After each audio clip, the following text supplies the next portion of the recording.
नमस्कार. तेजस हाऊसमध्ये तुम्हा सगळ्यांचं मनापासून स्वागत. होता हरी नामाचा गजर, शुद्ध होई अंतकरण. नाम तुझे घेता देवा, निर्मल होई अंतर्मन. देवा, आयुष्यात सुख एवढंच दे की कधी त्याचा अहंकार होणार नाही, आणि दुःख फक्त तितकंच दे की तुझ्यावरचा विश्वास आणि श्रद्धा कधी कमी होणार नाही. किती सुंदर विचार आहे ना.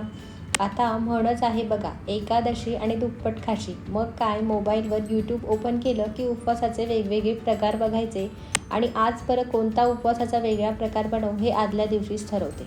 आणि मुलांना तेच तेच खाऊन कंटाळा येतो, म्हणून रोज रोज आपल्याला वेगवेगळं ट्राय करावंच लागतं. आणि आज तर उपवासच आहे म्हणून कढईत साबुदाणा भाजून घेतला. तो थंड झाल्यावर मिक्सरमध्ये बारीक वाटून घेतला. नंतर गाळणीने गाळून घेतला. जाडसर भाग आपल्याला वेगळा काढून ठेवायचा आहे. यात एक उकडलेला बटाटा किसून घातला. थोडं जिरं, मीठ आणि हिरवी मिरचीचे तुकडे ॲड केले आणि छान डो मळून घेतला. आता हा डो मळून झाल्यानंतर मी थोडा वेळ रेस्ट करण्यासाठी ठेवला होता, 10 मिनिटांसाठी. नंतर याची पुरी लाटून घेतली. पुरी लाटल्यानंतर साईडने तडा गेलेल्या दिसत होत्या, म्हणून ग्लासने त्याच्या गोल गोल पुऱ्या करून घेतल्या. पुऱ्या सगळ्या झाल्यानंतर कढईत तूप गरम करत ठेवलं. तुपात या पुऱ्या तळून घेतल्या.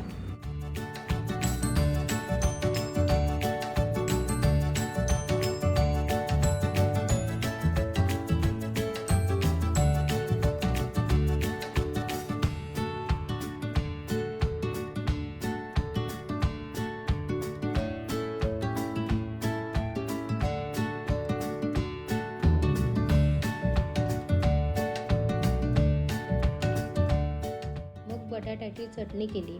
यात मीठ, लाल तिखट व दाण्याचा कूट घातला. चटणी रेडी झाली. नंतर रताळ्याची खीर करण्यासाठी दुसऱ्या गॅसवर दूध गरम करत ठेवलं. कढईत तुपावर बारीक केलेले काजू, बदाम, खरपूस तळून घेतले आणि गरम दुधात ॲड केले.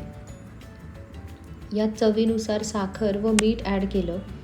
मीठ थोडंच चिमूटभर ॲड करायचं, जास्त नाही. नंतर केसर पण ॲड केले. बटाट्यांसोबत मी रताळू पण उकळून घेतले होते. रताळ्याचे साल काढून घेतले.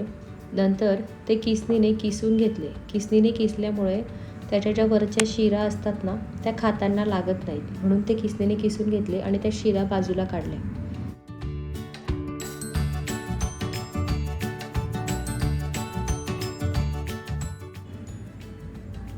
हा किसलेला किस खिरीमध्ये ॲड केला.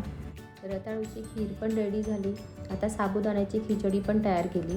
खीर, पुरी, बटाट्याची चटणी, लिंबाचं लोणचं आणि खिचडी असं छान ताट रेडी करून घेतलं आणि फळांचा नैवेद्य देवापुढे ठेवला.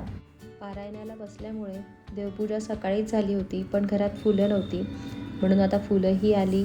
देवांना फुलं अर्पण केली. फुलं अर्पण केल्यानंतर सगळ्यांनी मिळून देवांची आरती केली. आरती झाल्यानंतर आम्ही मायलेकी एवढ्या छान छान रेडी झालो होतो, म्हणून फोटोज क्लिक केले. आणि तुम्हाला व्हिडिओ कसा वाटला कमेंट करून नक्की सांगा. आणि व्हिडिओ आवडला असेल तर लाईक, शेअर आणि सबस्क्राईब करायला विसरू नका. पुन्हा भेटूया. बाय.